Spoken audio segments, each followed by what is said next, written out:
అసలు ఏంటి ఇంత సర్వీస్? ఎందుకు ఇంత ప్రేమ, అభిమానము అసలు జనాల్లో మీరంటే? యాక్చువల్గా అది నా పూర్వజన్మ అదృష్టంగా అనుకుంటున్నాను.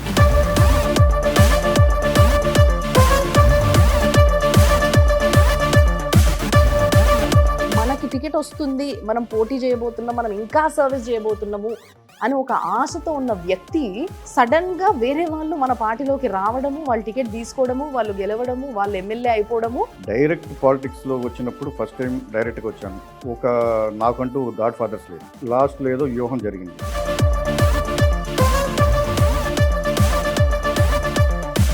సీటు రానంత మాత్రాన మనకేం ఇదవలేదు. నాకున్న కాంటాక్ట్స్, నాకున్న ఇది వాళ్ళకి సేవ చేద్దాం. ఈ కూటమి పైన మీ కరెక్ట్ ఉద్దేశం ఏంది? అసలు ఎట్లా పనిచేస్తుంది అంటారు? రాష్ట్రానికి ఏ విధంగా బాగుంటుంది అంటారు? మన స్టేటు ఇప్పుడున్న పరిస్థితిలో కూటమి అనేది ఏర్పడతాం. ఇక్కడ మత్స్యకారులు చాలా మంది ఉన్నారు. ఎలాంటి బాధలంటే వాళ్ళవి ఇక్కడ మాత్రమే అమ్ముకోవాలి, లేదంటే ఇక్కడ నుంచి వెళ్ళి బయటకు పంపించినా కూడా పాపం మధ్యలో ఉన్న దళారులు లాభపడతారే తప్పితే వీళ్ళంతా నష్టపోతున్నారు అంతే. గవర్నమెంట్ ఎన్నో స్కీమ్స్ ఇస్తుంది. ఆ స్కీమ్స్ పాపం చివరి వరకే చేరట్ల. ఇక్కడ ఎమ్మెల్యే బుద్ధప్రసాద్ గారి ఇంటి ఎదురుంగే ఉంది. చాలా మంది ఈయన దగ్గరకు వచ్చి ప్రాబ్లమ్స్ అని ఎందుకు చెప్పుకుంటారో నాకు అర్థం కావట్లేదు. అంటే ఇల్లు ఎదురుగానే ఉంది, ఎక్కడో దూరం కూడా లేదు, ఆయన ఇక్కడే ఉంటారు, అటు వెళ్ళొచ్చు. కానీ ఇక్కడికి చాలా మంది మీ దగ్గరికి ప్రాబ్లమ్స్ చెప్పుకోవడానికి వస్తున్నారు అనేది ఆశ్చర్యంగా ఉంది. అసలు ప్రజలు అక్కడికి వెళ్తున్నారా ఇక్కడికి వస్తున్నారా అనేది నేను ఆలోచనమ్మా. నా దగ్గరికి వచ్చిన మనుషులకి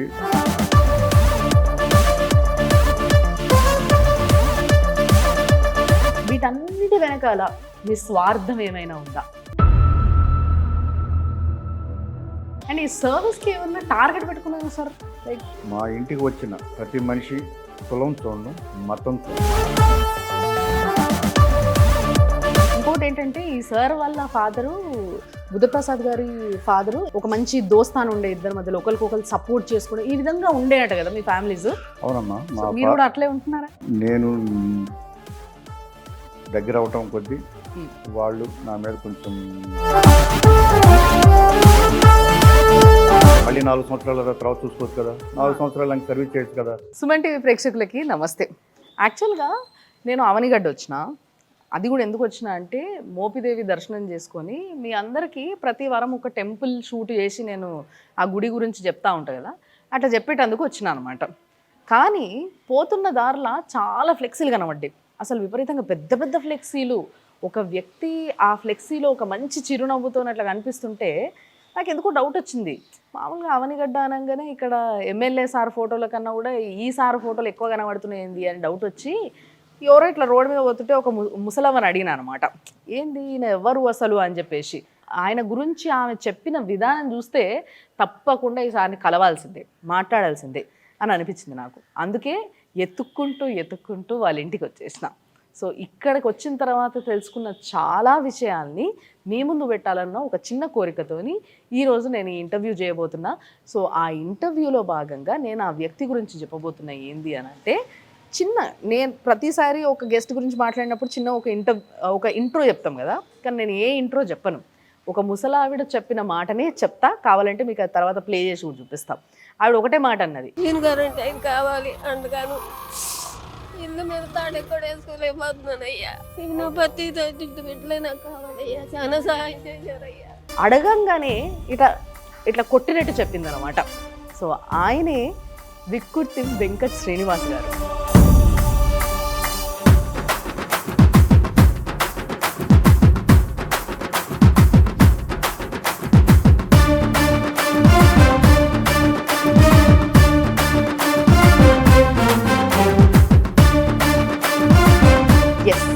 ఆయన నా ముందున్నారు. ఆయనని సీనన్న అని ముద్దుగా ఇక్కడ జనాలందరూ పిలుచుకుంటారు.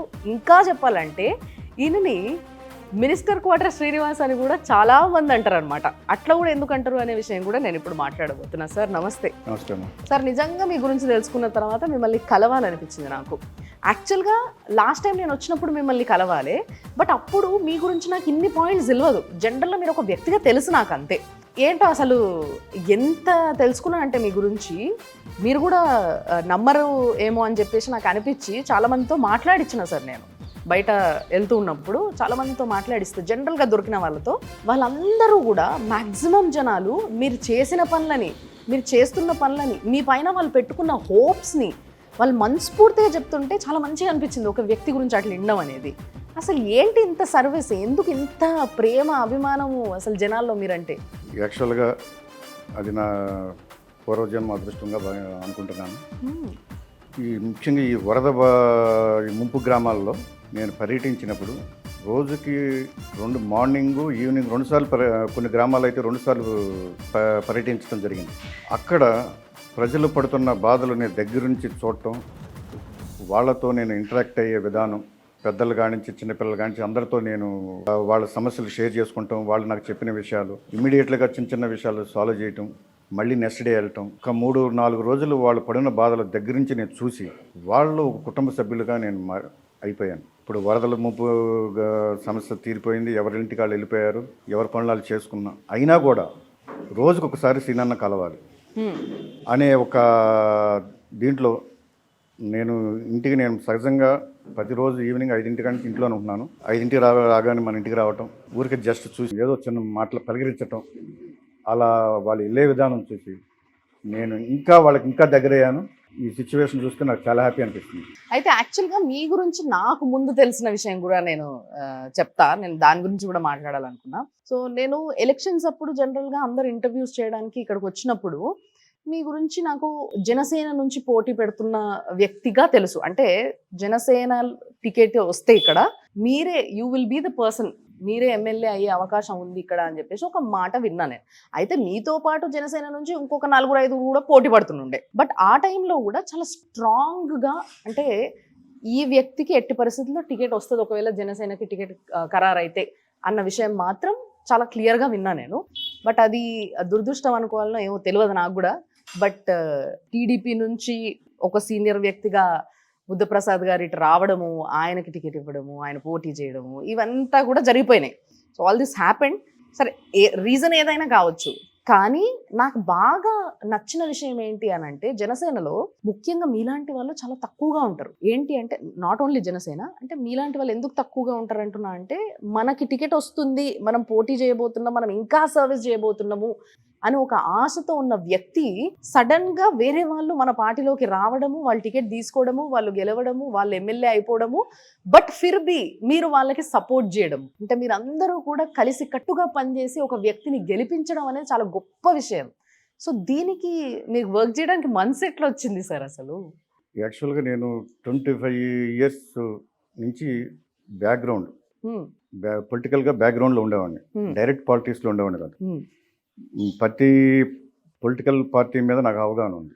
నేనేమైందంటే నేను ఈ ఎక్స్పీరియన్స్లో కూటమి భాగస్వామ్యంలో మన అవనిగడ్డ ఆల్మోస్ట్ అందరూ జనసేన అనే మాట అంటున్నారు. నా ఫ్రెండ్స్ కూడా చాలామంది చెప్పారు అది ఎట్టి పరిస్థితుల్లోనూ టీడీపీకి రాదు, ఆల్రెడీ ఇంటర్నల్గా ఫైనల్ అయిపోయింది, అది 100% జనసేన సీటే అనే ఉద్దేశంతో సరే నేను 25 years నుంచి బ్యాక్గ్రౌండ్లో వర్క్ చేసుకుంటూ వస్తున్నాను. సరే ఇది ఎలాగో టీడీపీకి సీట్ రావట్లేదు కదా, జనసేనకి వస్తుంది కాబట్టి నాకున్న ఎక్స్పీరియన్స్లో మనం ట్రైల్ ఎందుకు వేయకూడదు అని ఉద్దేశంతో నాకు పవన్ కళ్యాణ్ గారికి ఉన్న కామన్ మిత్రులతో నేను పవన్ కళ్యాణ్ గారిని అప్రోచ్ అవడం జరిగింది. ఆయన రిసీవ్ చేసుకునే విధానం నాకు చాలా బాగా నచ్చింది. నాతో ఆల్మోస్ట్ 3 hours స్పెండ్ చేశారు. 3 hours చేశారు. తర్వాత ఏం మాట్లాడారు సార్ మరి అప్పుడు? చాలా బ్యాక్గ్రౌండ్ ఏంటి, నేను ఏ రకంగా కింద నుంచి పైకి వచ్చాను, నేను మొత్తం అన్ని క్లియర్గా అడిగాడు. చాలా పాపం మంచి నాకు రెస్పాన్స్ ఇచ్చారు. నాకు చూపించిన ప్రయారిటీ, మేము మాట్లాడుకున్న విధానం అంతా కూడా నాకు సీట్ నాది 100% అనేది నేను కన్ఫర్మ్ చేసుకున్నా. ఇక లాస్ట్ 4-5 daysలో యాక్చువల్గా అది ఏం జరిగింది అనేది మా కాన్స్టిట్యున్సీలో ప్రతి చిన్నపిల్లలకి తెలుసు, పెద్దవాళ్ళకి తెలుసు. సో ఆ పరిణామం వల్ల నేను అధైర్యం పడలేదు. ఎందుకంటే రాజకీయాలు అనేది నాకు కొత్త కాదు. డైరెక్ట్ పాలిటిక్స్లో వచ్చినప్పుడు ఫస్ట్ టైం డైరెక్ట్గా వచ్చాను. నాకంటూ గాడ్ ఫాదర్స్ లేరు. లాస్ట్లో ఏదో వ్యూహం జరిగింది. అయినా కూడా నాకున్న ఎక్స్పీరియన్స్ ప్రకారం సీటు రానంత మాత్రాన మనం ప్రజలకు నిరాశ చెందకూడదు. మనకి ప్రజల్లో అప్పటికి నేను దగ్గర అయిపోయా. చాలా విలేజ్లో నా దగ్గర రావటం, వాళ్ళు ఎన్నో హోప్స్ పెట్టుకుని, ఎందుకంటే గత సంవత్సరాలుగా వాళ్ళు ఇంటర్నల్గా వాళ్ళు పడుతున్న బాధలు నాతో షేర్ చేసుకుంటాం, వాళ్ళు పడే బాధలు నేను డైరెక్ట్గా నేను చూసి అరే మనకున్న ఎక్స్పీరియన్స్తో వాళ్ళకి నేను చిన్న చిన్న సమస్యలు ఎందుకు తీర్చకూడదు, సీటు రానంత మాత్రాన మనకేం ఇదవలేదు, నాకున్న కాంటాక్ట్స్ నాకున్న ఇది వాళ్ళకి సేవ చేద్దాం. కానీ ఈ సర్వీస్ అనే ఆలోచన ఎక్కడి నుంచి వచ్చింది? అసలు సర్వీస్ చేయాలంటే చాలా, ఇప్పుడు ఎంతో మంది ఆస్తిపరులను చూస్తాం, ఎంతో మంది తండ్రులు పాలిటిక్స్లో ఉండడం, లేకపోతే తండ్రులు సర్వీస్ చేసిన వాళ్ళు ఉంటారు, కానీ ప్రతి ఒక్క కొడుకు మళ్ళీ తిరిగి సర్వీస్ చేయాలని ఏం రూల్ లేదు, అండ్ అట్లా చెయ్యరు కూడా చాలా మంది. బట్ మీకెందుకు ఆలోచన? సర్వీస్ అనేదమ్మా నాకు ఇప్పుడు రాలా. నేను గత 20 years నుంచి నాకున్న కాంటాక్ట్స్లో నేను మంత్లీ ఒక 3-4 times నా కాన్స్టిట్యూన్సీకి వచ్చేవాడిని. అప్పుడే వస్తే నాకున్న పరిచయాల్లో ఉన్న మనుషులు ఎవరు వచ్చినా కూడా జాబ్ కోసం కానీ చిన్న చిన్న ఇష్యూస్ కానీ ఏదన్నా సమస్య వచ్చినా కూడా ప్రతి సమస్యకి నేను తీర్చడానికి 90% కృషి చేసేవాడిని. కొంతమంది ఉండేవాళ్ళు పాపం వాళ్ళకి మంచి మార్క్స్ వచ్చాయి, 95% మార్క్స్లు వచ్చాయి, ఇంజనీరింగ్ గ్రాడ్యుయేట్స్ ఉండేవాళ్ళు, కానీ వాళ్ళకి స్కిల్ ఉండేది కాదు, కాంపిటేటివ్ ఎగ్జామ్లో వాళ్ళు పాపం ఫేస్ చేసేవాళ్ళు కాదు. అలాంటి వాళ్ళని ఆ రోజుల్లోనే గుర్తించి నేను వాళ్ళకి ఒక 3 months 4 months సపరేట్ స్కిల్ నేను కోచింగ్ పెట్టి నేర్పించేవాడిని. దాంట్లో కనీసం నేను నాకు మంచి 1500 మందికి ఇప్పుడు చాలామంది మైక్రోసాఫ్ట్లో చేస్తున్నారు, ఇన్ఫోసిస్లో చేస్తున్నారు, టీసీఎస్లో చేస్తున్నారు, విప్రోలో చేస్తున్నారు. అలా చేసుకుంటా గత 20 years నుంచి నేను చేసుకుంటూ వచ్చాను. కానీ అప్పుడు ఎవరికి చెప్పేవాడిని కాదు. అప్పుడు మనకేంటంటే వచ్చేవాళ్ళు అడిగేవాళ్ళు చేసుకుంటూ వెళ్ళిపోయేవాడిని. అప్పుడున్న నా బిజీ నాకున్న దీంట్ మీద. ఇప్పుడు ఏంటంటే మనం చేసేది చేయబోయేది చెప్పాల్సిన అవసరం వస్తుంది. ఎందుకంటే ప్రత్యక్షంగా రాజకీయాల్లోకి వచ్చాను కాబట్టి అది తెలియజేయాల్సిన అవసరం ఉద్దేశంతో నేను అది నేను చెప్పబోయినా నా చుట్టూ ఉన్న మిత్రులు వాళ్ళు రావటం, నాతో పని చేయించుకోవటం చేసుకుని వాళ్ళు చాలా ఆనందపడుతున్నారు.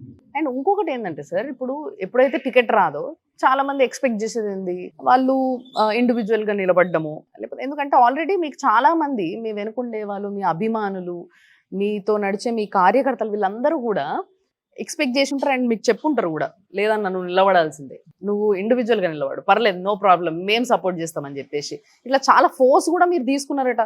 మిత్రులే కాదు, వేరే దేశాల నుంచి, వేరే స్టేట్ నుంచి ఎంతోమంది నీకు చాలా అన్యాయం జరిగింది. యాక్చువల్గా మేమందరూ ఊహించింది ఒకటి, లాస్ట్ మినిట్లో జరిగింది ఒకటి. ఇది చాలా ఘోరమైన తప్పుదం జరిగింది మీ విషయంలో.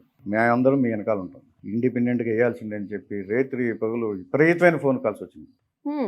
కానీ నా కాన్సెప్ట్ ఒకటి, ఇప్పుడు మనం స్టేట్ విడిపోయినప్పుడు మన కట్టుబాటులతో మన స్టేట్కి వచ్చాం. చంద్రబాబు నాయుడు గారి యొక్క ఆయన ఫస్ట్ సీఎం అయినప్పుడు ఆయన ఉన్న విజన్తో ఎక్స్పీరియన్స్తో ఒక ప్లాట్ఫారం క్రియేట్ చేశాడు. 100 సంవత్సరాలు అమరావతి అనేది 100 సంవత్సరాలలో ఏ విధంగా ఉండాలనేది ఒక స్కీమ్ చేసి ఒక డిపిఆర్ తయారు చేశాడు, కొన్ని ఇంప్లిమెంట్ చేశాడు. ఆల్మోస్ట్ స్టార్ట్ చేసి కొన్ని ఆల్మోస్ట్ 70% అని, కొన్ని 40% అని, అంత స్పీడ్గా ఉన్న విజన్ గల నాయకుడు. ప్లస్ పవన్ కళ్యాణ్ ఒక పక్కన.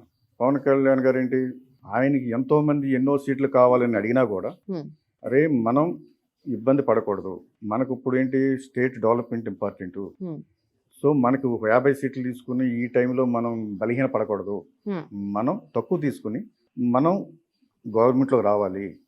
ఏదైతే మనం గత చంద్రబాబు నాయుడు గారు 60-40% చేసిన వర్క్లు ఏదైతే ఆయన విజన్తో, ఆయన విజన్కి మన విజన్ కూడా తోడైతే రాబోయే రోజుల్లో మన స్టేట్ మళ్ళీ ఇండియాలో నెంబర్ 1 స్టేట్ అవుద్దనే ఈయన సంకల్పం, ఈయన కాంప్రమైజ్ అయ్యాడు. ప్లస్ మన దశగారు మోడీ గారు, ఆయన సంకల్పం ఏంటి, ఆల్రెడీ మన ప్రపంచంలో 5th ప్లేస్లో ఉన్నాం. ఆయన విజన్ ఏంటి, ప్రపంచంలో నెంబర్ 1 మన ఇండియా వెళ్ళాలని హార్డ్ వర్క్ చేస్తున్న ఒక టీంని ఏర్పాటు చేసుకుని ముందుకెళ్తున్న వ్యక్తి. అంటే ఈ 3 వ్యక్తులు కలిసి ఏ స్వార్థం లేకుండా డెవలప్మెంటే ఒక దిశగా ఆలోచించి ముందుకెళ్లే వ్యక్తులు.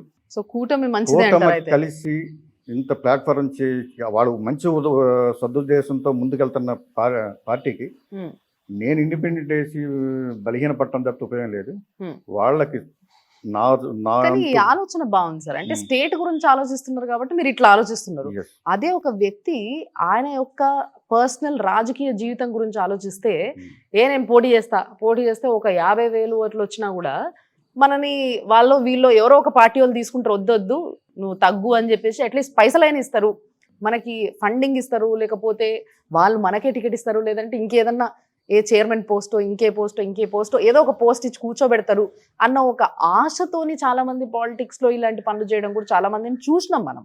బట్ మీరు ఇంత నియత్తోని, అంటే ఇంత సాఫ్ట్ హార్టెడ్, అంటే వెరీ ప్యూర్ హార్టెడ్ పర్సన్గా నా స్టేట్ బాగుండాలి, నా స్టేట్ కోసం ఈ ముగ్గురు కలిసి ఒక కూటమిగా ఫామ్ అయ్యి ఈరోజు ఒక సర్వీస్ చేయడానికి ముందుకు వచ్చినప్పుడు నేనెందుకు దాన్ని చెడగొట్టాలన్న ఒక ఆలోచన మీ లోపల వచ్చింది అంటే దిస్ ఈజ్ వండర్ఫుల్. నిజంగా చెప్పాలంటే ఈ థాట్ ప్రాసెస్ నేను ఇప్పుడు వరకు ఏ పొలిటీషియన్ దగ్గర నుంచి నేను వెళ్ళలేదు సార్, నేను నిజంగా వెళ్ళలేదు. నేను సర్వీస్ చేయడానికైనా పర్లేదు, నేను నుంచుంటా ఇండిపెండెంట్గా అనే వాళ్ళని విన్నా నేను. Yes correct. ఎందుకంటే ఒక బాధ్యత గల పౌరుడుగా, ఎందుకంటే ఇప్పుడు మనం చాలా ప్రాబ్లం చేస్తున్నాం. గత 4-5 సంవత్సరాల నుంచి మనం ఎక్కడికి వెళ్తున్నాం, మన మినిమం థింగ్స్ కూడా ఎమినెట్స్ కూడా లేకుండా పోతుంది మన స్టేట్. సో ఇప్పుడు మన స్టేట్కి ఇప్పుడున్న పరిస్థితుల్లో రాజకీయం ఇంపార్టెంట్ కాదు, అందరం కలవాలి. మన స్టేట్ని మళ్ళీ ఇండియాలో ది బెస్ట్ స్టేట్గా తీర్చిదిద్దాలి. దానికి మనకి 3 నాయకులు కలిశారు. ఆ 3 నాయకులకి మన చేతనంత వరకు వాళ్ళకి సపోర్ట్గా ఉండి, మీరు అడిగారు కాంప్రమైజ్ అయిపోయి డబ్బులు తీసుకుని అవి చేసుకోవచ్చు కదా, చాలా మంది చేస్తారు అట్లా. అలా చాలా మంది చేశారని కూడా తెలుసు నాకు. అలా చేయటం వల్ల నా ఇండివిజువాలిటీ దెబ్బతింటారు. అలాంటి థాట్ కూడా నా మైండ్లోకి రాలేదు. నాకంటూ మనం ఎన్నో కష్టాలు అనిపిస్తుంది. ఇప్పుడున్న పరిస్థితి రాజకీయం కాదు, కూటమి అభ్యర్థి గెలవాలి. కూటమి మళ్ళీ పాత మా రోజులు చూసాం. కూటమి గెలవాలి, కూటమి గవర్నమెంట్ ఫామ్ చేయాలి, మన స్టేట్ని డెవలప్ చేసుకుంటంలో ఎంతో కొంత నా పాత్ర ఉండాలనే ఉద్దేశంతో నేను కూటమి అభ్యర్థిని గెలిపించడం జరిగింది. తద్వారా మనం అనుకున్నట్టుగా భారీ మెజార్టీతో అందరూ గెలిచారు. సో మన చంద్రబాబు నాయుడు గారు ఆల్రెడీ మన వరదల్లో ఏ రకంగా కష్టపడ్డారు, ఏ రకంగా ఫేస్ చేశారనేది అందరికీ తెలుసు. దీని గురించి మనం మాట్లాడదాం సార్. కానీ నిజంగా మీ టికెట్ గురించి చూసుకోకపోగా ఎదురుగా వాళ్ళకి సపోర్ట్ చేయడంతో పాటు చాలా మంది ఏం చేస్తారు, సర్లే ఈసారి మనకి లక్ లేదు, టికెట్ దొరకలేదు, ఓకే ఫైన్, ఈసారి మన పని మనం చేసుకుందాము, లేకపోతే నెక్స్ట్ టైము మళ్ళీ మనము ఇంకొంచెం ఉన్నదానికంటే ఇంకా బాగా సంపాదించి పేరుతో పాటు పైసలు సంపాదించుకొని అప్పుడు పోటీ చేద్దాంలే, అప్పటికి నెక్స్ట్ టైంకి ప్రిపేర్ అవుదాంలే అని అనుకొని కామ్గా వాళ్ళ పని వాళ్ళు చేసుకుంటారు. మీరు కాంట్రాక్టర్, మీరు చాలా బిజీగా ఉంటారు, సో మీ పనులు మీకు ఉంటాయి. కానీ ఈ పనులతో పాటు మళ్ళీ సర్వీస్ని ఎత్తనేసుకున్నారు మీరు. ఇది నాకు బాగా స్ట్రైక్ అయిందనమాట. ఈరోజు నేను ఇక్కడికి రావడం, ఇక్కడ కూర్చొని మాట్లాడడానికి ముఖ్య కారణం అదే సార్. సో ఇక్కడ నేను చెప్తున్న మాటలు కాదు, నేను అడుగుతున్న మాటలు ఎట్టి పరిస్థితుల్లో కానే కాదు ఇది. సో వాటన్నిటికీ కూడా నా దగ్గర ప్రూఫ్ ఉంది. జనాలు ఏవైతే నాకు చెప్పినరో అవే నేను అడుగుతున్నాను మిమ్మల్ని. యాక్చువల్గా మీరు ఇక్కడ జనాలకి చేసిన సర్వీస్ ఎలాంటిది అని నేను జనరల్గా అడిగినప్పుడు కొంతమంది చెప్పినరు, మీరు దాదాపుగా 7 నుంచి 8 కిలోమీటర్ల వరకు ఒక కాలువ తవ్వి మరి అసలు నీళ్లు లేటుగా వచ్చే వాళ్ళకు కూడా అందరితో పాటు పంట వేసుకునేలాగా, అంటే బేసిక్గా రెండో పంట ఎప్పుడైతే వేసుకుంటారో ఆ టైంలో కాకుండా ఈ నవంబర్ ఈ టైంలో అంటే ఇయర్ ఎండింగ్లో వేసుకునే వాళ్ళట వాళ్ళ ఊర్లో. ఏ ఊరు సార్ అది? సొర్లగొంది, దిండి, ఒక 5 విలేజ్లు వేసుకున్నాయి. ఈ విలేజ్లో ఏంటంటే లాస్ట్లో వేసుకుంటారు పంట. గత 4-5 ఎప్పుడు ఏంటంటే వాళ్ళకి తీర గ్రామాల్లో వాటరు రావాలంటే చాలా లేట్గా వస్తుంది. అవునట. ఏంటంటే అది లాస్ట్ 5 years నుంచి ఆ కాలాలతో మెయింటెనెన్స్ చేయకపోవటం, కనీసం మినిమం వర్క్ కూడా చేయకపోవటం వల్ల 2 months డిలేగా వాళ్ళు క్రాప్ వేసుకుంటారు. ఆ 5 విలేజ్ గ్రామాల్లో పెద్దలు నా దగ్గరికి వచ్చారు. యాక్చువల్గా అది చాలా పెద్ద ప్రాజెక్టే. వచ్చి సార్ మేము పంటలు వేసుకుంటాం, లేట్ అవుతుంది, దగ్గరగా 8 kilometers ఉన్నాయి సార్, పూడిపోయింది, కనీసం ఏదో రకంగా ఇంజిన్లు పెట్టి వాటర్ తీసుకుని వేసుకున్న టైంలో కూడా మళ్ళీ కెనాల్స్ కట్టేస్తున్నారు, కట్టేయంగానే మళ్ళీ క్రాప్ కొంత అవ్వగానే మళ్ళీ ఎండిపోతుంది. అలా ఫేస్ చేస్తున్నాం, కొంచెం మీరు మాకు ఇది సహకరించండి అని చెప్పంగానే ఆన్ ది స్పాట్ 4 ఎక్స్వేటర్లు పెట్టాను. ప్రతి విలేజ్ ఆ పని చేయించుకునే విధానం కూడా ఆ విలేజ్ పెద్దలకు అప్పచెప్పారు, మీరే చేసుకోండి, మీరు నచ్చినట్టుగా మీరు చేసుకోమని 4 ఎక్స్వేటర్లు గల అప్పచెప్పడం జరిగింది. ఒక 2-3 days ఆగి నేను కూడా చూశాను. వాళ్ళు చేయించుకునే విధానం, వాళ్ళు పడుతున్న ఆనందం చూసి చాలా హ్యాపీ ఫీల్ అయ్యాను. తర్వాత అది వర్క్ అయిపోయినాక నేను ఆ 5 విలేజ్లు పర్యటించినప్పుడు వాళ్ళు చూపించిన ఆనందం, అరే నేను కరెక్ట్గా వెళ్తున్నాను, టికెట్ అనేది తర్వాత సంగతి. ఒక కామన్ మ్యాన్గా, ఒక బాధ్యత పౌరుడిగా ఒక మంచి పని చేస్తున్నాను, ఉమ్, ఉమ్, ఇలాంటి ఇది చేసుకుంటా ఇంకా ముందుకెళ్ళాలి, ఉమ్. ప్రజలకు ఇంకా దగ్గరయ్యి వాళ్ళల్లో పడే ఆనందం ఫస్ట్ రోజు నాకు చాలా హ్యాపీ అనిపించింది. ఆ 5 విలేజ్లు నా మీద చూపించిన ప్రేమ అంతే కదా సార్. నన్ను మరీ ఇంకా సేవ చేయాలనే సంకల్పంతో స్ట్రాంగ్గా అయిపోయాను. నా పేరు ప్రసాద్, మాది దిండి. నాగాలంక నుంచి పెదపాలెం కాడ కాలువ వరకు మా కాలువ బాగా పూడిపోయింది. గత 5-6 ఏళ్ల మట్టి కూడా నీళ్లు సరిగ్గా రాక ఇంకో ఈ రోజుల్లో నాట్లు వేసుకునేవాళ్ళం. కానీ మా కాలువ బాగా పూడిపోవడం వల్ల మేము అవనిగడ్డ శ్రీనివాసరావు దగ్గరికి వెళ్ళి మా కాలువ ఇలా పూడిపోయింది సార్ ఏంటంటే, ఆయన వచ్చి కాలువ చూసి మా కాలువ పెదపాలెం లాగలి కానించి పెదగమలపాలెం, పరశువర, దిండి, దేందలపురం, చొర్లగొంది వరకు కాలువ సాగు చేసి కాలువ తుమ్మి ఒక 8 కిలోమీటర్ల వరకు కాలువ తుమ్మి మాకు నీళ్లు అందచేసి మేము ఈ రోజులకల్లా నాట్లు వేసుకున్నాం. ఈ కాలువ తోమపోతే కనుక మేము మళ్ళీ ఈ రోజుల దాకా నాట్లు వేసుకోవడం కాదు, కాలువ తుమ్మిని బట్టి తవ్వబట్టి ఇప్పటికల్లా నాట్లు వేసుకున్నాం. ఆయన మేలు ఎప్పటికీ మర్చిపోము. ఆయన మాకు ఏది చేయాలన్నా ఆయన దగ్గరికి వచ్చి ఆయనకి చెప్పాము, ఆయన చేశాడు. ఆయన అందరికీ రుణపడి ఉంటారు. ధన్యవాదాలు. కానీ నిజంగా ఇక్కడ జనాల దురదృష్టం ఏంది అని అంటే, పక్కనే కృష్ణానది ఇట్లా పాయలు పోతూ ఉంటాయి, కానీ పాపం చాలా మందికి నీళ్ళ ప్రాబ్లం ఇక్కడ. నేను మొట్టమొదటి నుంచి ఎలక్షన్స్ ముందు నుంచి ఇక్కడ తిరుగుతున్నప్పుడు చాలా మంది నాకు చెప్పిన మాట ఇదే, అమ్మ మాకు తాగడానికి నీళ్లు లేవు, వాడుకోవడానికి నీళ్లు లేవు, పంట వేసుకోవడానికి నీళ్ళు లేవు. సో ఇలాంటి పరిస్థితుల్లో ఎందుకు ఉందో అసలు నాకు అర్థం కావట్లేదు. ఈ యొక్క ప్రాంతము దివిసీమ అనేది ఎందుకు ఇంత అదృష్టానికి కూడా నోచుకోలేదన్న ఒక బాధ వేస్తుంది సార్ నాకు. మీరు ఒక కాంట్రాక్టర్ గా దీన్ని ఏమైనా తీర్చిదిద్దొచ్చు అంటారా? లేదమ్మా, ఇది మీరు క్వశ్చన్ చాలా ఉంది, ఇది వాస్తవం కూడా. ఎన్నో సంవత్సరాలు సమస్య.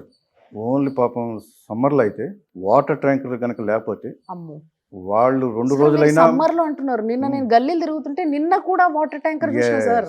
ఎందుకంటే తీర గ్రామాలలో ఇప్పుడు వాళ్ళు ఏం కోరుకుంటారు, మినిమం ఎమినెట్స్. అరే మనం డ్రింకింగ్ వాటర్ అన్నా ఉంటే వాళ్ళు ఎక్కడికి వెళ్తారు, ఏదో పని చేసుకుంటారు, నైట్ కనీసం వాటర్ అన్నా తాగి, కనీసం పని లేకపోతే మంచినీళ్ళు తాగన్నా పడుకుంటారు.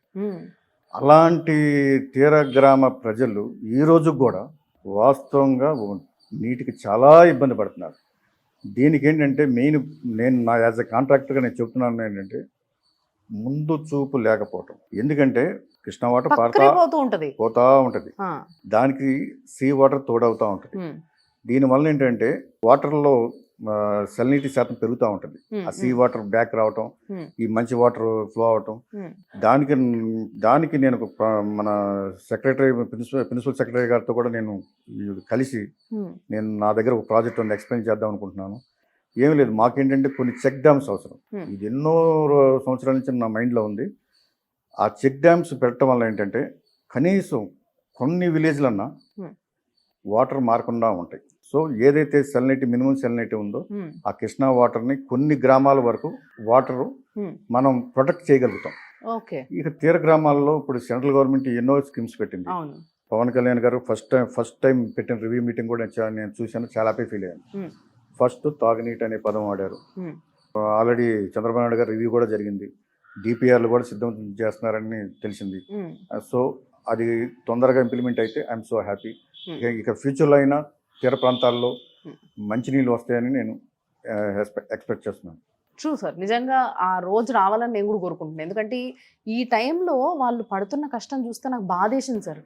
హైదరాబాద్ లాంటి ఒక ప్లేస్లో కూడా అసలు నీళ్ళ ఆస్కారమే లేదు చుట్టుపక్కల. మనకి ఏ నీళ్ళు వచ్చినా కూడా దగ్గరలో ఉన్న సింగూరు నుంచో ఇక్కడ నుంచి రావాల్సిందే. అక్కడ కూడా మన కృష్ణా వాటర్ వెళ్తుంది, కృష్ణా వాటర్ వెళ్తుంది. ఇక్కడ నుంచి పక్కన నుంచి వెళ్తున్న కృష్ణా వాటర్ అక్కడికి వెళ్తుంది, కానీ ఇక్కడ ఉన్న జనాలకి ఎందుకు రావట్లే అన్న ఒక బాధ నాకు వేసింది సార్ నిన్న చూస్తే. 100% కరెక్ట్ అమ్మా. ఇప్పుడే దాని మీద ఇప్పుడు కూటమి నాయకులు దృష్టి పెట్టారు. వాళ్ళ ఫస్ట్ ప్రయారిటీ ఈ డ్రింకింగ్ వాటర్ సమస్య తీర్చాలనే సంకల్పంతో ముందుకెళ్తున్నారు. తొందరలో ఇది ఇంప్లిమెంట్ అవుద్దని నేను ఎక్స్పెక్ట్ చేస్తున్నాను. సో సార్, యాక్చువల్గా ఈ పంట వేసుకోవడానికి మాత్రమే కాకుండా తాగునీరు కోసం కూడా, అంటే మనం ఇందాక డిస్కషన్లో మాట్లాడినట్టుగా చాలా మంది ట్యాంకర్ల దగ్గర నుంచి ఉంటున్నారు అని చెప్పేసి. సో వీళ్ళకి ఏదైతే పైప్ లైన్ ఉందో, తాగే నీరు పైప్ లైన్, ఇది పాడైపోతే కూడా దీన్ని మీరు రిపేర్ చేయించినట్టుగా సార్. ఇది దీనదయాలపురం అనేది విలేజ్ అమ్మా. యాక్చువల్గా పైప్ లైన్ అని ఉన్నమాట వాస్తవం. ఆ పైపులు పాడైపోయినాయి, మోటార్ పనిచేయట్లేదు. సో యాక్చువల్గా అది ఆ ఊరు పెద్దలు వచ్చి, సార్ మాకు పైప్ లైన్ వేసి చాలా రోజులు అవుతుంది, ఆ, వాటర్ వస్తున్నాయి కానీ 2 కిలోమీటర్ల దగ్గరే వాటర్ ఆగిపోతున్నాయి, మోటార్ పనిచేయట్లేదు చెప్పంగానే అది కూడా అప్పుడప్పుడు కొత్త పైపులు పంపించి మోటార్ బాగు చేయించేసి వితిన్ 3 డేస్లో పని చేయించడం జరిగింది. ఉమ్, మళ్ళీ ఆ విలేజ్ అందరు పిలిస్తే మళ్ళీ వెళ్ళాను. ఉమ్, వాళ్ళు చూపించిన ఆదరణ, నేను కరెక్ట్ వేలో వెళ్తున్నాను. ప్రజలకి సర్వీస్, నా మైండ్లో ఏదైతే సర్వీస్ ఓరియంటెడ్ కామన్ మ్యాన్కి ఎలా చేయాలి అనేది నా మనసులో ఉందో ఉమ్. వాళ్ళు చూపించిన ఆనందం ఇంకా మరి నాకు స్ట్రెంగ్త్ వచ్చింది. మాది దిందలపురం, నాగాలంక మండలం, పరచవరం పంచాయతీ. నా పేరు కుక్లిగడ్డి వీర్రాజు. మా ఊరికి మంచినీళ్ళు పైప్ లైన్ వేసి ఉన్నది, ఆగిపోయింది. అది మా ఊరికి విక్కూరు శ్రీనివాసరావు గారు వచ్చారు ఒక రోజుని. ఆ రోజున సార్ మాకు మంచినీళ్ళు లేవు, ఇట్లా పైప్ లైన్ ఆగిపోయింది, మాకు చాలా ఇబ్బంది పడుతున్నాం అనగానే మీకు ఎంతైనా సరే నేను దానికి ఖర్చు ఎంతైనా నేను భరాయిస్తాను, మీరు దాన్ని వేసేసుకోమని చెప్పి అమౌంట్ ఎంతైనా నేను చూసుకుంటానని చెప్పి అన్నారు. ఈ అమౌంట్ ఇచ్చారు, దాన్ని లైన్ చేసుకున్నాము. 3 కిలోమీటర్ల నుంచి ఆ పైప్ లైన్ వేశారు. ఇంటింటికి కూడా ప్రతి ఇంటికి రోజుకో బిందుకాడికి డైలీ మాకు ఆపు లేకుండా వస్తున్నాయి. ఇంకా ఏ రోజైనా ఆ పైప్ లైన్ ఆగి ఉంటే మీకు ఎప్పుడు ఆగినా అప్పుడు మీరు నా దగ్గర కలవండి, మీకు ఆ యొక్క పైప్ లైన్ ఆపు లేకుండా మీకు మంచినీళ్ళు అనేది మీ ఊరికి సప్లై చేయటం నేను చేస్తానని చెప్పారు. ఆ సార్కి మేము రుణపడి ఉన్నాము. ఆ సార్ ఇలాగే మరి మంచి మంచి కార్యక్రమాలు చేసి ప్రతి గ్రామాన్ని కూడా ఆదరిస్తారని మరి కోరుకుంటూ సెలవు తీసుకుంటున్నాను. కానీ నాకు ఇక్కడ అర్థం కాని విషయం ఏంటంటే, మీరు కూడా ఒకసారి ఆలోచించండి. ఇక్కడ నాకు అర్థం కాని విషయం ఏంటంటే, ఈ సార్ వాళ్ళ ఇల్లు, ఇప్పుడు నేను వచ్చిన కదా, ఈ ఇల్లు ఎక్కడ ఉంది అని అంటే, ఇక్కడ ఎమ్మెల్యే బుద్ధప్రసాద్ గారి ఇంటి ఎదురుంగే ఉంది. చాలా మంది ఈయన దగ్గరకు వచ్చి ప్రాబ్లమ్స్ అని ఎందుకు చెప్పుకుంటారో నాకు అర్థం కావట్లేదు. అంటే జనరల్ గా ఎమ్మెల్యే గారి దగ్గరికి వెళ్తారు ఎవరైనా కూడా, రైట్? ఇది కామన్ గా జరిగేది. అంటే నాకు ఈ డౌట్ వచ్చింది, వాళ్ళ నా దగ్గరకు వచ్చి ఇట్లా పైప్ లైన్ పాడైపోయింది సార్ అని మిమ్మల్ని అడిగిండ్రు అని అంటే, ఇల్లు ఎదురుగానే ఉంది, ఎక్కడ దూరం కూడా లేదు, ఆయన ఇక్కడే ఉంటారు, అటు వెళ్ళొచ్చు. కానీ ఇక్కడికి చాలా మంది మీ దగ్గరికి ప్రాబ్లమ్స్ చెప్పుకోవడానికి వస్తున్నారు అనేది ఆశ్చర్యంగా ఉంది అసలు. నేను ప్రజలు అక్కడికి వెళ్తున్నారా ఇక్కడికి వస్తున్నారా అనేది నేను ఆలోచించనమ్మా. నా దగ్గరికి వచ్చిన మనుషులకి, వాళ్ళు అడిగే సమస్యలకి నా చేతనంత వరకు వాళ్ళకి హెల్ప్ చేయటానికి నేను ముందుంటున్నాను. వాళ్ళ సమస్య వింటున్నాను. నా శక్తి మేరకు వాళ్ళకి సహాయం చేయటానికి ఎప్పుడు ముందుంటాను. Wonderful sir, wonderful. And sir ఇలాంటి సేవా కార్యక్రమాలు కొన్ని ఇన్ని అని చెప్పడానికి లేదు. వాళ్ళ నాన్నగారి పేరు పైన, వీరరాఘవయ్య గారి పేరు పైన ఒక ట్రస్ట్ ఉంది. ఆ ట్రస్ట్లో భాగంగా కొన్ని హాస్పిటల్స్కి తాగునీరు, ఇలాంటివి ఇంకా ఎన్నెన్నో అసలు చెప్పుకోవాల్సినవి, చెప్పుకోలేనివి, అంటే చెప్తే బాధ అనిపించేవి, ఇలాంటివి ఎన్నెన్నో చేస్తూ ఉన్నారు. సో దాంట్లో కొన్ని మాత్రం నాకు ప్రజలు ఏవైతే చెప్పిన దాంట్లో నుంచి నేను కదిలిపోయినానో వాటిని మాత్రమే నేను ఈరోజు సార్ ముందు అడగడం జరిగింది.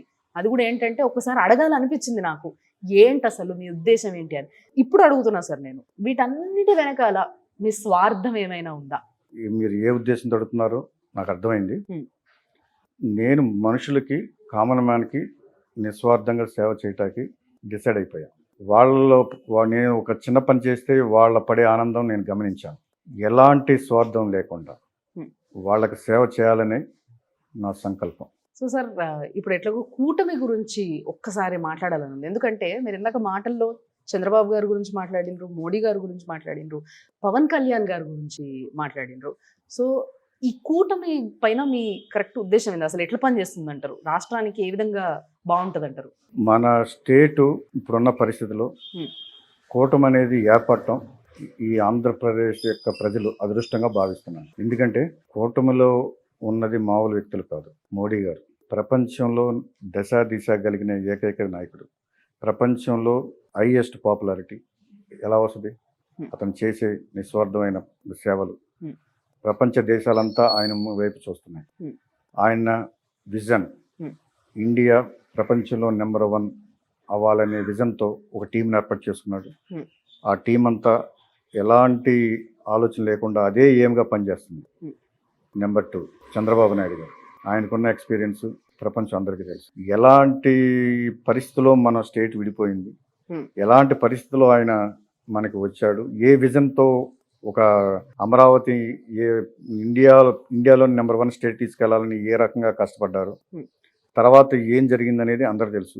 ఇప్పుడు ఏదైతే ఉద్దేశంతో మళ్ళీ ఆయనకి ప్రజలు అవకాశం ఇచ్చారో అది త్వరలో ఆయన కంప్లీట్ చేస్తాడు. నెంబర్ 3, నాకు తెలిసి ఎక్కువ సీట్లు పవన్ కళ్యాణ్ గారి గురించి చెప్తున్నా. ఎక్కువ సీట్లు ఎంత తీసుకోమని చెప్పి ఎంత ఒత్తిళ్ళు వచ్చినా Hmm.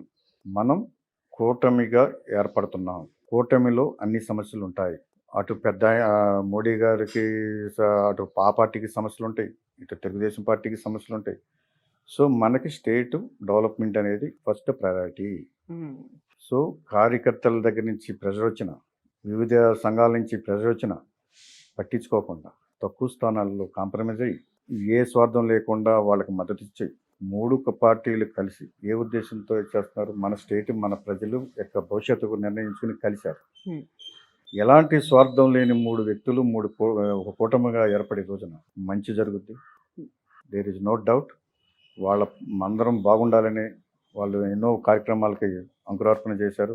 మొన్న ఉదాహరణ ముంపు గ్రామాల్లో అంత పెద్ద ఆయన ఏ రకంగా కష్టపడ్డాడు. అవును. చరిత్రలో ఏ స్టేట్లోని ఎక్కడ అన్ని ఫండ్స్ రావు. Hmm. వివిధ సంఘాల నుంచి అన్ని డొనేషన్స్ వచ్చినాయి. Hmm. ఎందుకు వస్తాయి? మనిషి మీద నమ్మకం, అతను చేసే హార్డ్ వర్క్ మీద. సో ఈ కూటమితో మన స్టేట్ ఇండియాలో నెంబర్ 1 స్టేట్ అవటంలో there is no doubt at all. ముచ్చటగా ముగ్గురు గురించి కూడా బాగా చెప్పిండ్రు.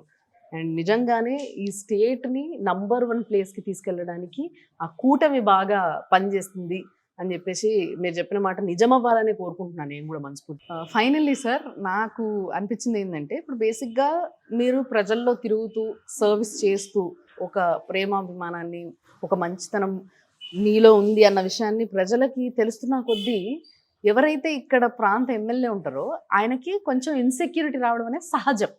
అండ్ ఇంకోటి ఏంటంటే, రాజకీయాలు అంటేనే కొంచెం పోటీలు ఎంత బాగున్నా. ఇంకోటి ఏంటంటే, ఈ సార్ వాళ్ళ ఫాదరు, బుద్ధప్రసాద్ గారి ఫాదరు, ఇద్దరు కూడా మంచి రిలేషన్షిప్లో ఉండే, అంటే లైక్ ఒక మంచి దోస్తాను ఉండే, ఇద్దరి మధ్యలో ఒకరికొకరు సపోర్ట్ చేసుకోవడం, ఈ విధంగా ఉండేట కదా మీ ఫ్యామిలీస్. అవునమ్మా. మీరు కూడా అట్లే ఉంటున్నారా? మా ఫాదరు, ఇప్పుడు ఎమ్మెల్యే గారి ఫాదరు చాలా అన్యోన్యంగా ఉన్నారు. ఎమ్మెల్యే గారు నేను కూడా చాలా అన్యోన్యంగా ఉన్నాం. ఎప్పుడు అన్యోన్యంగా ఉండాలనే కోరుకుంటాం. ఓకే. నేను ప్రజలు దగ్గర అవటం కొద్దీ వాళ్ళు నా మీద కొంచెం శ్రీనివాస్ గారి దగ్గరికి వెళ్ళి పలానా విషయాలు, చిన్న చిన్న విషయాలు చెప్పుకుందాం, తొందరగా వద్దనేది నా దగ్గరికి వస్తున్నారు. సో నా మైండ్లో కూడా నాకు వాళ్ళకి సేవ చేయాలనేది అభిప్రాయం ఉంది కాబట్టి వాళ్ళకి సేవ చేసుకుంటూ వాళ్ళకి దగ్గర అయ్యాను. ఆ ఉద్దేశమే తప్పితే ఈ రిలేషన్ మీరు అడిగిన రిలేషన్ ఎప్పుడు కలిసే ఉండాలని నేను కోరుకుంటున్నాను. Very nice sir. అండ్ ఈ సర్వీస్కి ఏమన్నా టార్గెట్ పెట్టుకున్నారా సార్? లైక్ ఎప్పటి వరకు, ఎవరికి, ఎంతవరకు అనేది? నేనేదో ఒక టార్గెట్ పెట్టుకుని పని చేయట్లేదు. నేను మా ఇంటికి వచ్చిన ప్రతి మనిషి కులం చూడను, మతం చూడను, ఏ రకంగా సహాయపడగలను అనే ఒకటే ఏంతో నేను పట్టుకుని అదే సర్వీస్ ఓరియంట్తో ముందుకెళ్తూ ఉంటాను. నా శక్తి మేరకు, నా శక్తి ఉన్నంత వరకు వాళ్ళకి సర్వీస్ చేసుకుంటూ ముందుకు వెళ్తూ ఉంటాను. దాంట్లో డౌట్ అయ్యే లేదు. Very nice sir, very nice. నిజంగా చాలా మంచి అనిపించింది. చాలా రోజుల తర్వాత ఒక వ్యక్తి నిస్వార్థంగా సర్వీస్ చేస్తూ, అసలు నిజంగా చెప్పాలంటే ఎలక్షన్స్కి ముందు చాలామంది ఈ విధంగా మాట్లాడడం చూస్తుంటాం. కానీ రీసెంట్గా ఎలక్షన్స్ అయిపోయి వేరే వ్యక్తి ఎమ్మెల్యే అయ్యి టికెట్ రాకపోయినా కూడా ఇంత స్పిరిట్తో, ఇంత మనస్సు క్లీన్గా పెట్టుకొని ప్యూరిటీతో మాట్లాడుతున్న వ్యక్తిని నేనైతే నిజంగా చాలా రోజులకి ఇలాంటి ఒక వ్యక్తి. చాలా మంది నాకు ఫోన్ కాల్స్ వస్తున్నాయి. నీకు టికెట్ రాలేదు కదా, నువ్వు ఎందుకు ఊర్లో ఉంటావు, బిజినెస్ ఏంటి, నువ్వు మళ్ళీ 4 సంవత్సరాల తర్వాత చూసుకోవచ్చు కదా, 4 సంవత్సరాలు నాకు సర్వీస్ చేయొచ్చు కదా. ఎంతో మంది నాకు ఫోన్ చేస్తున్నారు. టికెట్ రాకపోయినా నెక్స్ట్ డే నా మైండ్లో సర్వీస్. పవన్ కళ్యాణ్ గారు డిక్లేర్ చేసిన కానించి నా సర్వీస్ ఆగటం అనేది జరగలేదు. అప్పటి నుంచి ఇప్పుడు వరకు సర్వీస్ చేసుకుంటూనే వెళ్తాను. ఇక ముందు కూడా చేస్తూ ముందుకు వెళ్తూ ఉంటాను. ఎంతో మందికి హాస్పిటల్ అంటే ఎమర్జెన్సీ అవసరం ఉన్నప్పుడు మీరు ఎప్పుడు తోడున్నారని అసలు లెక్కలేనంత మంది ఈ విషయం చెప్పారు నాకు. హాస్పిటల్లో ఏదైనా ఎమర్జెన్సీ ఉంది, కొడుకుకు బాగాలేదు, యాక్సిడెంట్ అయింది, ఇంకేదైనా అయింది అంటే ఇమ్మీడియట్గా రియాక్ట్ అయ్యి పైసల గురించి ఆలోచించకుండా హాస్పిటల్ అడ్మిట్ చేయించి మీరు సర్వీస్ చేయడం అనేది వాళ్ళు చాలా మంది చెప్పడం జరిగింది నాకు. సో ఇవెట్లా సార్? దానికి కారణం ఏంటమ్మా, నా ఫ్రెండ్ సర్కిల్ కొంచెం డాక్టర్ ఫీల్డ్లో కూడా ఉన్నారు. ఇప్పుడు ఇక్కడ పరిస్థితి ఏంటంటే, పాపం వాళ్ళకి మన కాన్స్టిట్యున్సీలో కొంచెం ఎక్విప్మెంట్ తక్కువ ఉంటుంది. అంటే ఇప్పుడే ఎక్విప్మెంట్ పెంచుకుంటూ వెళ్తున్నారు.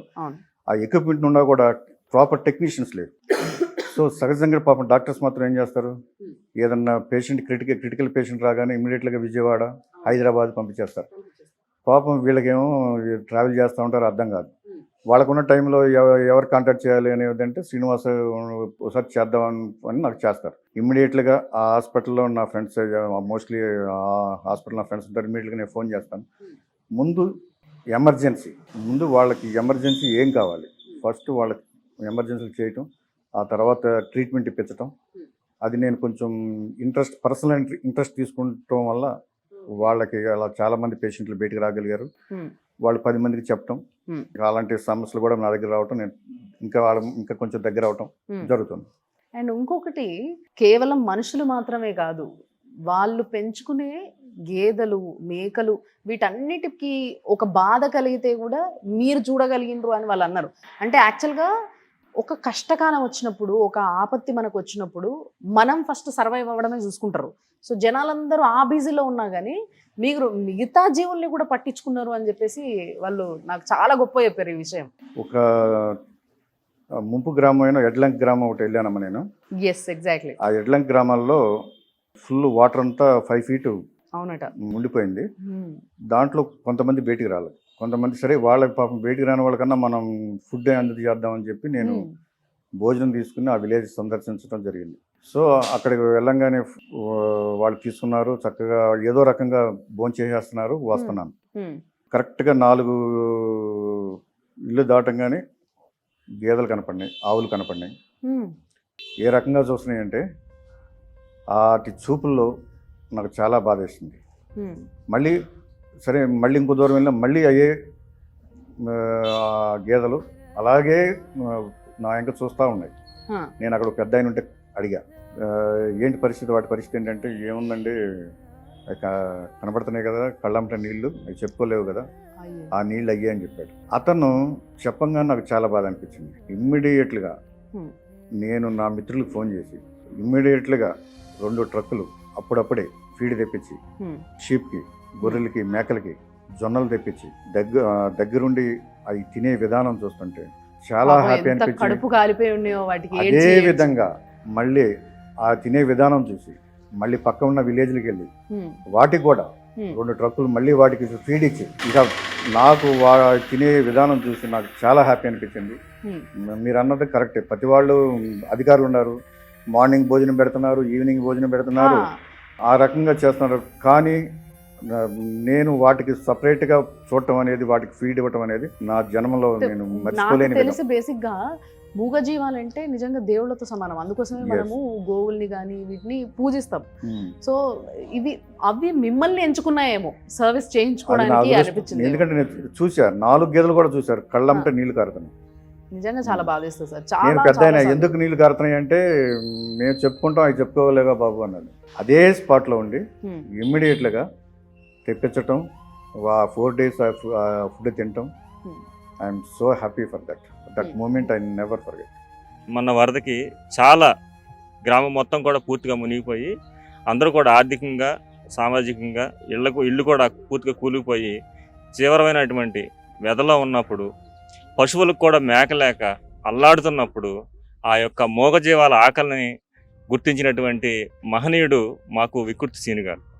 ఆయన ఈ మూగజీవాల ఆకలి తీర్చడానికి ఒక 2 ట్రాక్టర్లు వరిగడ్డిని, అలాగే మేకలకు సంబంధించి సజ్జల్ని తీసుకురావడం జరిగింది.